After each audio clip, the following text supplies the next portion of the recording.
After a year of high and low-level attacks on the press and the First Amendment, there's plenty to appreciate in Steven Spielberg's new movie, The Post, which some people around here believe should be called The Times. With a focus on the as-yet untested Washington Post publisher Katharine Graham, played by Meryl Streep, The Post tells the story of how portions of a classified government study about the Vietnam War made their way into her newspaper. The Post began to run stories based on the top-secret study, which provided evidence that the Nixon, Johnson, and Kennedy administrations had lied to the public about the war effort and its chances for success only after the New York Times published articles quoting from it in summer 1971. The Nixon administration challenged the Times aggressively, accusing it of violating the Espionage Act and winning a temporary court order that blocked the newspaper from publishing more of what became known as the Pentagon Papers.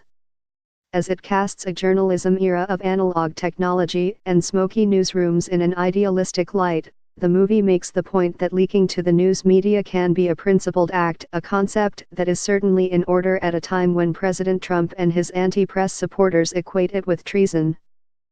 Daniel Ellsberg, a former Marine and military analyst, brought the Pentagon Papers to the Times, and later to the Post, motivated by an all-American notion that the nation's citizens had the right to know more about what was going on half a world away in a war financed by their tax dollars and fought by so many of their children. M.R. Ellsberg saw it as his patriotic duty to take the documents, which he had painstakingly copied, to the press. As he has said, taking an oath as a public servant does not mean keeping secrets or obeying the president, it's respecting the Constitution. The Post is also a celebration of the keen judgment and courage of Ms.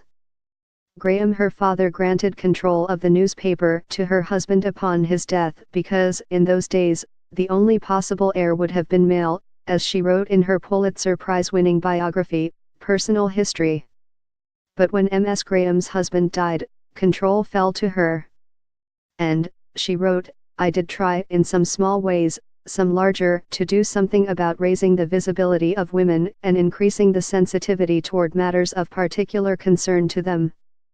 That work continues. The women who have bravely shared stories of harassment and abuse at the hands of powerful men this year, whether on film sets or in newsrooms, on factory floors or in congressional offices, stand on Ms.